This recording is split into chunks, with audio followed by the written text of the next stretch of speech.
अखिल भारतीय उद्योग व्यापार मंडल का प्रांतीय बैठक संगम नगरी प्रयागराज में संपन्न। लोकसभा चुनाव सहित कई मुद्दों को लेकर चर्चा हुई। हालांकि चुनाव में वोट करने को लेकर व्यापार मंडल हमेशा ही चुप रहा। अखिल भारतीय उद्योग व्यापार मंडल के अध्यक्ष संदीप बंसल ने बड़ा और खुलेआम ऐलान करते हुए कहा कि अखिल भारतीय उद्योग व्यापार मंडल देश के प्रधानमंत्री नरेंद्र मोदी और प्रदेश के मुख्यमंत्री योगी आदित्यनाथ के समर्थन में एकजुट होकर खड़ा है। लोकसभा चुनाव 2024 में एकजुट होकर के व्यापारी समाज भारतीय जनता पार्टी को वोट करेगा। उत्तर प्रदेश की 80 लोकसभा सीटों में से सभी सीटों पर घोषित प्रत्याशियों की विजय बनाने में व्यापारी समाज पूरा सहयोग करेगा। संगठनात्मक दृष्टि से काशी प्रांत का किया गया है। उत्तर प्रदेश के 5 क्षेत्रों में बैठक हो चुका है। ये 6वां बैठक संगम नगरी प्रयागराज में हुआ। हालांकि बैठक का मूल उद्देश्य सभी व्यापारियों को एक छत के नीचे लेकर आना है। इस बैठक के माध्यम से संदेश देने का काम किया गया है। IAS से IPS से बढ़कर व्यापारियों को सम्मान मिलना चाहिए।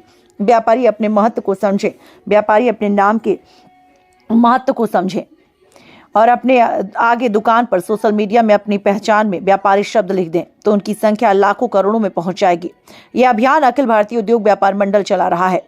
संदीप बंसल ने भारत सरकार से मांग किया कि राष्ट्रीय व्यापारी दिवस भी होना चाहिए। इसके साथ ही जो व्यापारी 60 वर्ष की उम्र के बाद व्यापार करने लायक नहीं रह जाता, उसे राष्ट्रीय व्यापारी पेंशन योजना होना चाहिए, जिसे पेंशन दिया जा सके। इस बिंदु पर चर्चा हुई। इसमें तमाम लोग मौजूद रहे। प्रयागराज से ब्यूरो रिपोर्ट।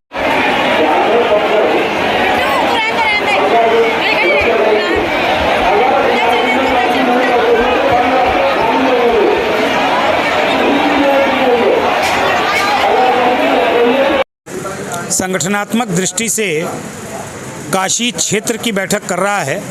पिछले 5 क्षेत्रों में उत्तर प्रदेश के बैठकें हो चुकी हैं और ये आखिरी संगठनात्मक बैठक काशी क्षेत्र में प्रयागराज में आयोजित हो रही है। बैठक का उद्देश्य संपूर्ण व्यापारी वर्ग को उसकी वास्तविकता से परिचित कराना और उसको एक छत्र, एक संगठन के नीचे, एक छत के नीचे लाना है।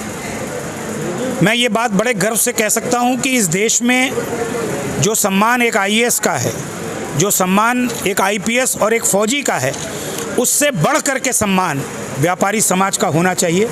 ये संदेश हम पूरे व्यापारी समाज को देना चाहते हैं कि वो अपने महत्व को समझे।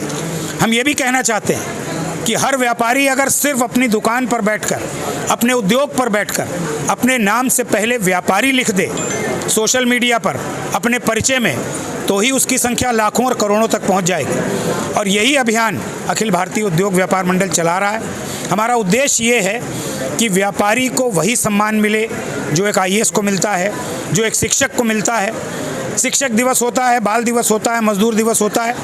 हमारी मांग है भारत सरकार से कि उसी प्रकार से राष्ट्रीय व्यापारी दिवस होना चाहिए। हमारी ये भी अपेक्षा है भारत सरकार से कि जो व्यापारी 60 वर्ष की आयु के बाद 40 साल व्यापार करने के बाद इस योग्य नहीं रह जाता कि वो व्यापार कर सके, तो उसके लिए एक राष्ट्रीय पेंशन योजना भी होनी चाहिए।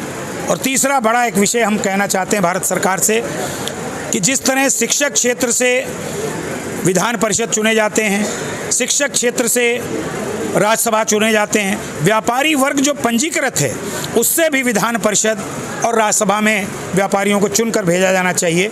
आज सिर्फ उत्तर प्रदेश में लगभग 31 लाख पंजीकृत व्यापारी है और अगर हम पूरे देश में गिन लें तो लगभग 2 करोड़ पंजीकृत व्यापारी है। और विभिन्न विभागों में अगर पंजीकृत व्यापारियों की संख्या देखेंगे तो लगभग 5 करोड़ है, जिसमें मंडी भी शामिल है, जिसमें खाद्य विभाग भी शामिल है, जिसमें इनकम टैक्स भी शामिल है। तो इस प्रकार से इन व्यापारियों को जो अर्थव्यवस्था को चला रहे हैं, इनको यथोचित सम्मान मिले, ये मुख्य धारा में आए, ये प्रयास अखिल भारतीय उद्योग व्यापार मंडल कर रहा है। इसलिए ये क्षेत्रीय बैठकें हम लोग आयोजित कर रहे हैं ताकि व्यापारी एकजुट हो सके। एकजुट होकर के व्यापारी समाज जो देश के यशस्वी प्रधानमंत्री मोदी जी हैं उनके समर्थन में और जो उत्तर प्रदेश के यशस्वी मुख्यमंत्री योगी आदित्यनाथ जी हैं साथ में खड़ा होगा। और मैं बात विश्वास से कह सकता हूं कि उत्तर प्रदेश की दृष्टि से 80 की 80 लोकसभा की सीटों में व्यापारी समाज एकजुट होकर के मतदान करेगा और भारतीय जनता पार्टी के पक्ष में अब की बार, जहां वो कह रहे हैं 400 पार, हम कह सकते हैं कि अब की बार 80 पार और 80 की 80 लोकसभा की सीटों में भारतीय जनता पार्टी के प्रत्याशियों को व्यापारी समाज विजयी बनाने में अपना सहयोग दें। संदीप बंसल, अध्यक्ष अखिल भारतीय उद्योग व्यापार मंडल।